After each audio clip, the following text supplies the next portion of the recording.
दोस्तों, क्या आप जानते हैं श्री राम और भगवान शिव का सावन के महीने का खास रहस्य? आप देख रहे हैं महादेव दर्शन। सावन माह को भगवान शिव का प्रिय महीना माना जाता है। इस दौरान की गई भगवान शिव की पूजा भक्तों को कई गुना फल देती है। साथ ही ये मान्यता है कि इस समय भगवान शिव को आसानी से प्रसन्न भी किया जा सकता है। लेकिन क्या आप जानते हैं कि सावन में श्री राम की पूजा का भी अत्यधिक महत्व है?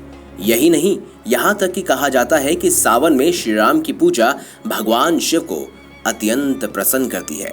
दरअसल मान्यता के अनुसार भगवान राम की पूजा के बिना शिव पूजा अधूरी रहती है और बिना शिव पूजा के राम पूजा अधूरी है। इस विषय में कई मान्यताएं प्रचलित हैं। मसलन कहा जाता है कि रामेश्वरम में शिवलिंग पर चढ़े जल की वजह से मनुष्य शिव का प्रिय भक्त बन जाता है। माना जाता है कि सावन माह में श्री राम की पूजा भगवान शिव को अत्यधिक प्रसन्न करती है।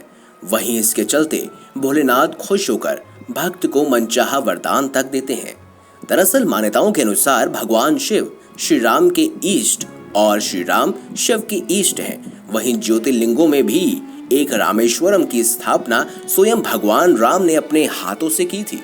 तभी तो रामेश्वरम तीर्थ की व्याख्या भगवान शिव और श्री विष्णु के मुख से भिन्न भिन्न रूप से कई प्रकार में हुई है। शिव जी कहते हैं कि रामेश्वरम तुम राम यस्य ईश्वरम, अर्थात राम जिसके ईश्वर हैं। श्री कृष्ण यानी श्री विष्णु राम जिनके अवतार हैं कहते हैं कि रामेश्वरम तुम रामस्य य ईश्वरम, अर्थात जो राम के ईश्वर हैं। सावन के महीने में भगवान राम की पूजा का भी उतना ही महत्व है जितना शिव की पूजा का।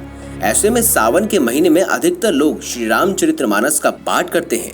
यदि अखंड पाठ नहीं करा सकते तो एक मास पारायण का पाठ भी लाभकारी होता है। माना जाता है कि मर्यादा पुरुषोत्तम श्री राम 14 वर्ष के वनवास काल के बीच बलि ऋषि को तपोभूमि मिलने आए। तब भगवान गुप्त प्रवास पर नर्मदा तट पर आए। उस समय ये पर्वतों से घिरा था। रास्ते में भगवान शंकर भी उनसे मिलने आतुर थे, लेकिन भगवान और भक्त के बीच वो नहीं आ रहे थे। भगवान राम के पैरों को कंकड़ ना चुभे, इसीलिए शंकर जी ने छोटे छोटे कंकड़ों को गोलाकार कर दिया। इसीलिए कंकड़ कंकड़ में शंकर बोला जाता है। जब प्रभु श्री राम रेवा तट पर पहुंचे तो गुफा से नर्मदा जल बह रहा था। श्री राम यहीं रुके और बालू एकत्रित कर एक माह तक उस बालू का नर्मदा जल से अभिषेक करने लगे। आखिरी दिन शंकर जी वहां स्वयं विराजित हो गए और भगवान राम शंकर का मिलन हुआ। रामचरितमानस के अनुसार सावन में राम रक्षा स्रोत का भी बहुत महत्व है।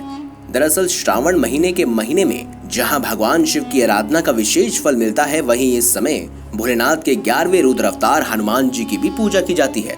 दरअसल दोस्तों, हनुमान जी स्वयं भगवान शिव के अवतार हैं और वो श्री राम के सबसे खास भक्त भी हैं। इन्हीं सब कारणों से सावन में राम रक्षा स्रोत का प्रभाव भी अत्यधिक बढ़ जाता है। दरअसल एक और जहां भगवान शिव स्वयं राम को अपना ईश्वर मानते हैं, वहीं उनके अवतार हनुमान जी के राम भक्त यानी परम भक्त हैं। ऐसे में राम की पूजा यानी कि राम रक्षा स्रोत का पाठ, जो वास्तव में एक कवच माना जाता है, अत्यधिक फल प्रदान करता है। आशा है आपको ये खास जानकारी, ये वीडियो अच्छी लगी हो। वीडियो अच्छी लगी है तो लाइक कीजिए, चैनल को सब्सक्राइब कीजिए और ज़्यादा से ज़्यादा शेयर भी कीजिए। मिलेंगे अगली बार एक नई खास वीडियो के साथ। तब तक के लिए बहुत बहुत धन्यवाद। देखते रहिए महादेव दर्शन और आप सभी को सावन मास की हार्दिक शुभकामनाएं।